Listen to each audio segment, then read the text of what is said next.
In order to understand the relationship between ethnography and design research, you must first understand what each mean and consist of. Ethnography is the study of human races and cultures. Ethnography is able to achieve a collection of data, often qualitative, that requires careful analysis, description that is comprehensive of social interaction at a given location of study, relays a perspective from the insider, but does not ignore the researcher's point of view, consists of methods through research and methodology through theoretical and philosophical research. Design research is the creation of products, services, or systems that benefit human needs to improve their livelihoods. Design research differs from simple visual design because it relays goals and outcomes of research. Such designers create work or concepts that are meant to address a specific design brief and a given set of questions. The design researcher creates projects, practices, or services as experiments where ideas are tested and new questions formulate from the prototypes. Critical reflection is a needed aspect in design research because the results need to yield a critical understanding to the designer or researcher so they understand how their object or service will exist in the mass market. Designers who incorporate ethnographic methodology as part of their research methods work together with users to co-design or gain insight on a solution. The incorporation of ethnography, a practice essential for design research results, helps the researcher focus on user experience and cultural practices.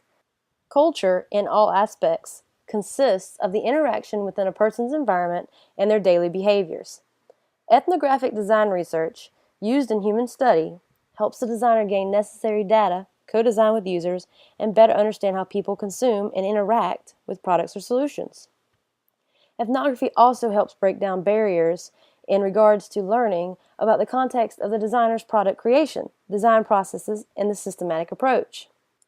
Designers must then collaborate at a much faster pace and brainstorm with users in order to gain a knowledge base to create a prototype. Collaboration often results in qualitative data, which is the collection of data that is an approximated measure of attributes, characteristics, properties, and so forth that define a situation and represent the quality in data. The qualitative data collection method was not originally effective for designers. However, the introduction of ethnography led to the inclusion of the people of study into an actual research and analysis process. The next aspect of collaborative design research is a focus group.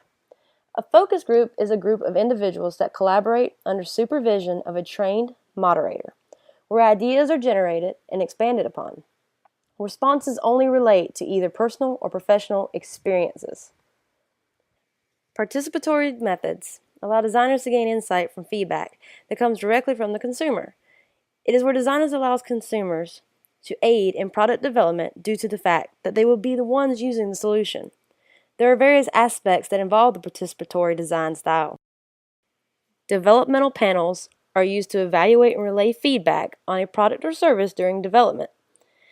These panels consist of groups of people that are contracted for a given period of time to provide the needed feedback.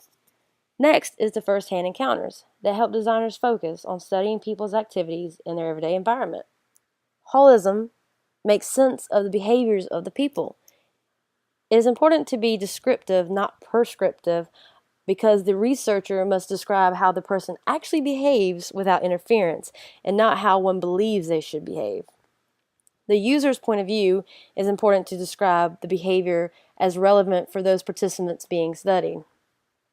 Finally, the in-home placement is placing a solution into an environment where it will be used to study for its pass or fail ratio. Design research contains a paradox. For a designer to use ethnography correctly, they must understand that the process must be both imaginative and empirical.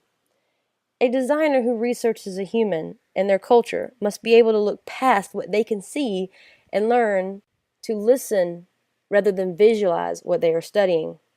This type of research is about understanding all aspects and keeping an open mind's eye towards new information to learn, rather than coming in with a clouded mind knowing what you think the individuals will need.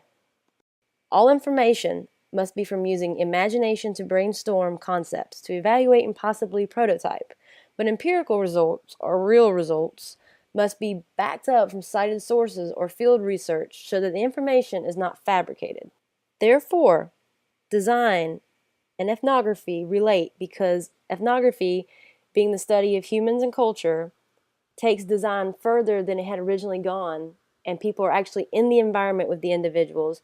They're understanding what people need based on their studies, and they're becoming more interactive rather than being someone that sits in their office and just looks on the computer for information.